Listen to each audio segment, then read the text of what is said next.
Hello everyone, welcome to Saroj Mishra YouTube channel में। YouTube channel पर आप सभी का बहुत बहुत स्वागत है।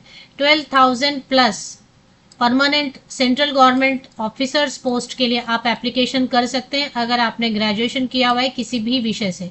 तो किसी भी सब्जेक्ट से यदि आप ग्रेजुएट हैं, स्नातक की डिग्री रखते हैं, तो गोल्डन अपॉर्चुनिटी है। और साथ ही साथ जो है ना, एक तो गोल्डन अपॉर्चुनिटी है, साथ ही साथ आखिरी मौका, लास्ट चांस भी है।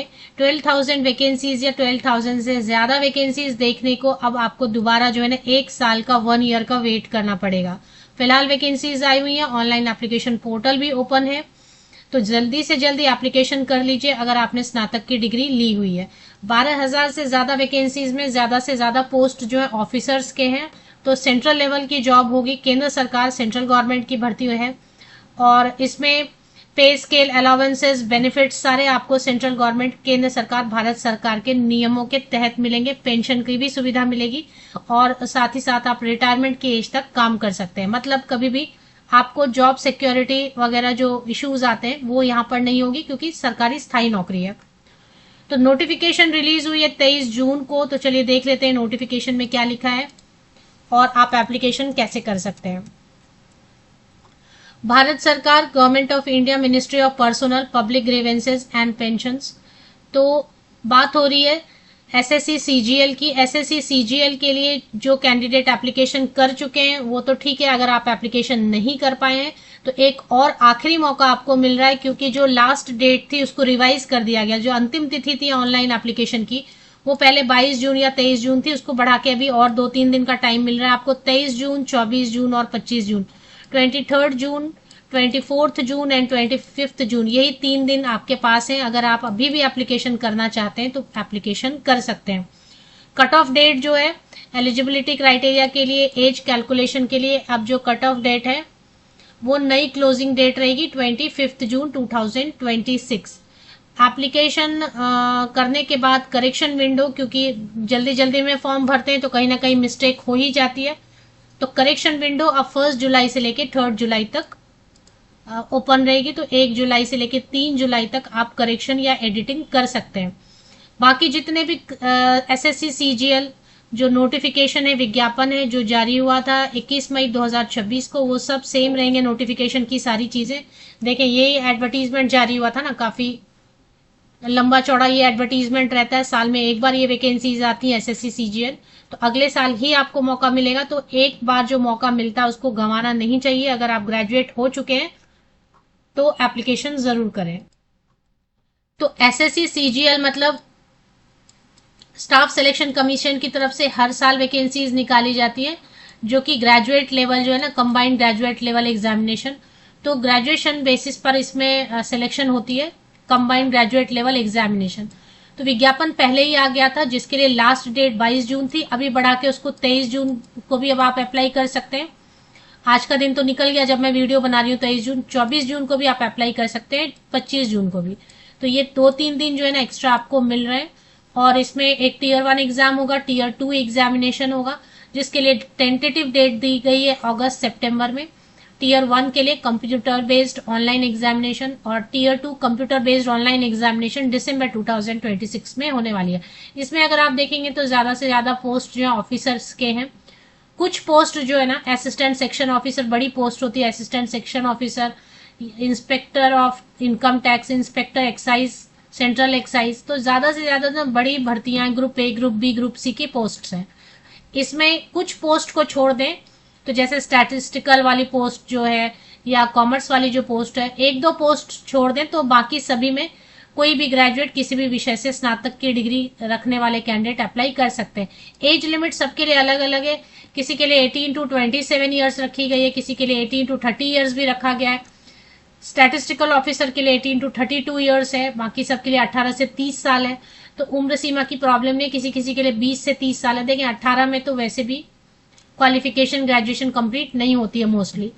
तो एज लिमिट ज्यादातर पोस्ट के लिए 18 से 30, 18 to 30 या 20 to 30 रखा गया है। तो ये जनरल कैंडिडेट के लिए रहेगा। एज की जो बात कर रहे हैं 18 to 30 या 18 to 27 या 20 to 30, ये अनरिजर्व कैटेगरी में जो अप्लाई करेंगे, यूआर वाली अनारक्षित सीट।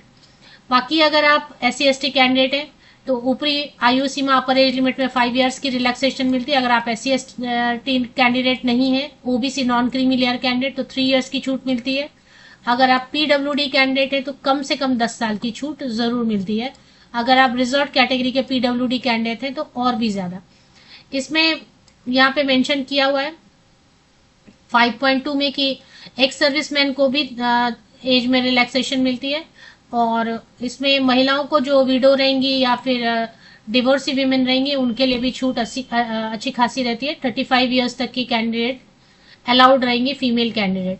सभी महिलाओं को छूट नहीं मिलेगी, लेकिन तो एज लिमिट ठीक है 18 to 30 बहुत जगह पे है। अब इसमें 2 एग्जाम्स होते हैं, इसके लिए वीडियोस आपने पहले भी देखी होंगी कि एग्जाम किस किस तरीके का होता है, तो वो आप एक बार इसमें फिर से एडवर्टीजमेंट में चेक कर सकते हैं। एग्जाम सेंटर की बात करते हैं तो उसका कोई टेंशन नहीं है, बहुत सारे एग्जाम सेंटर्स बनाए जाते हैं ऑल ओवर इंडिया। देख रहे हैं कितने सारे exam centres and centre code एक एक रीजन में, मतलब अगर सेंट्रल रीजन लेंगे जिसमें बिहार एंड उत्तर प्रदेश है, तो देखिए कितने सारे इन्होंने एग्जाम के सेंटर्स मेंशन किए हुए हैं। ईस्टर्न रीजन है जिसमें अंडमान एंड निकोबार, झारखंड, उड़ीसा, सिक्किम, वेस्ट बंगाल, तो इसमें भी कितने सारे एग्जाम के सेंटर हैं। तो एग्जाम के सेंटर ऑल ओवर इंडिया है, इसलिए आपके आसपास बहुत सारे सेंटर आपको मिल जाएंगे। एग्जाम 2 होंगे, टीयर 1 होगा और टीयर 2 होगा। फीस ज्यादा नहीं रहती है इसमें। और इसके बाद यहाँ पर इन्होंने मेंशन कर दिया है कि क्या क्या सिलेक्शन का क्राइटेरिया रहेगा। जिन्होंने ऑलरेडी फॉर्म भर दिया है उनको तो पता भी है, जिन्होंने फॉर्म नहीं भरा है किसी वजह से वो जरूर फॉर्म भर लें, क्योंकि सरकारी नौकरी है, केंद्र सरकार की नौकरी होती है। तो टीयर 1 में general intelligence, reasoning, general awareness या current affair, quantitative aptitude, English comprehension, ये सब क्वेश्चन रहेंगे।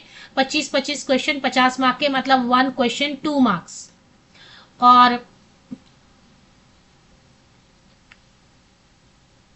और इसमें नेगेटिव मार्किंग ऑब्जेक्टिव टाइप रहेगा, वस्तुनिष्ठ प्रश्न, हिंदी में भी क्वेश्चंस रहेंगे और इंग्लिश में भी क्वेश्चन रहेंगे। लेकिन जैसे अब इंग्लिश कॉम्प्रिहेंशन है तो वो तो इंग्लिश में ही रहेगा। नेगेटिव मार्किंग 0.5 की रहेगी, बिकॉज आधा मार्क, क्योंकि एक question 1 question is for 2 marks, तो इसलिए हाफ मार्क नेगेटिव मार्किंग रहेगी। फिर टीयर 2 एग्जाम में पेपर 1 है, उसमें भी सेक्शन 1 ऐसे करके दिया है, फिर सेक्शन 2 है, फिर सेक्शन 3 भी है, फिर पेपर 2 है, तो पेपर 3 भी है। तो paper 2, paper 3 statistics, finance, economics सभी के लिए नहीं रहेगा, वो तो मोस्टली पेपर 2 क्या लिखा है, paper 2 is only for junior statistical officer post, है ना। तो पेपर 2 जो है JSO वाली पोस्ट के लिए केवल रहेगा, क्योंकि उसमें लिखा ही है ना स्टैटिस्टिक्स वगैरह। तो बेसिकली आपको पेपर 1, सेक्शन 1, सेक्शन 2, सेक्शन 3 समझना है। तो इसमें क्या क्या है पेपर 2 में, टीयर 2 में, सेक्शन 1 में मैथ्स है, 30 क्वेश्चंस है, और रीजनिंग एंड जनरल इंटेलिजेंस है, 30 क्वेश्चंस है, 60 क्वेश्चन है टोटल, और हर क्वेश्चन 3 मार्क्स का है, 180 मार्क्स है टोटल। 1 आवर टाइम मिल रहा है इसके लिए। और इसमें सेक्शन 2 में इंग्लिश लैंग्वेज एंड कॉम्प्रिहेंशन है, जनरल अवेयरनेस है, AB। तो सेक्शन 2 जो है उसमें 25 क्वेश्चंस है, 70 क्वेश्चन, हर क्वेश्चन 3 मार्क्स का है, तो टोटल 210 क्वेश्चंस है, और इसके लिए भी 1 आवर टाइम मिल रहा है। सेक्शन 3 में कंप्यूटर नॉलेज है, 20 क्वेश्चन है, 20 into 3 60 मार्क्स के, 15 मिनट्स का टाइम आपको मिल रहा है। तो इस तरह से डेटा एंट्री स्पीड टेस्ट रहेगा, वो किसी किसी कैंडिडेट के लिए रहेगा, जिनके लिए मतलब ये लागू होगा उनके लिए डेटा एंट्री का टेस्ट होगा, ऑफिसर पोस्ट के लिए तो नहीं होगा। तो ये देखना है। और इसके बाद जो है ना, ये इनका सिलेक्शन का कोई इंटरव्यू वगैरह मेंशन नहीं किया हुआ है। तो रजिस्ट्रेशन के लिए आपको SSC की ऑफिशियल वेबसाइट पे यहाँ से आपको इम्पोर्टेंट नोटिस में दिख जाएगा कि इन्होंने डेट बढ़ाई है, 23, 24 और 25 जून को भी अब आप एप्लीकेशन कर सकते हैं। अप्लाई का यहाँ पे लिंक दिया होता है, SSC की ऑफिशियल वेबसाइट आपको गूगल पे भी मिल जाती, नहीं तो मेरे इसी यूट्यूब वीडियो के डिस्क्रिप्शन बॉक्स को नीचे तक स्क्रॉल डाउन करके चेक कर लीजिए। परमानेंट सेंट्रल गवर्नमेंट की नौकरी रहेगी, बिल्कुल रिटायरमेंट की एज तक आप काम कर सकते हैं। न्यू पेंशन स्कीम के तहत पेंशन की भी सुविधा रहेगी।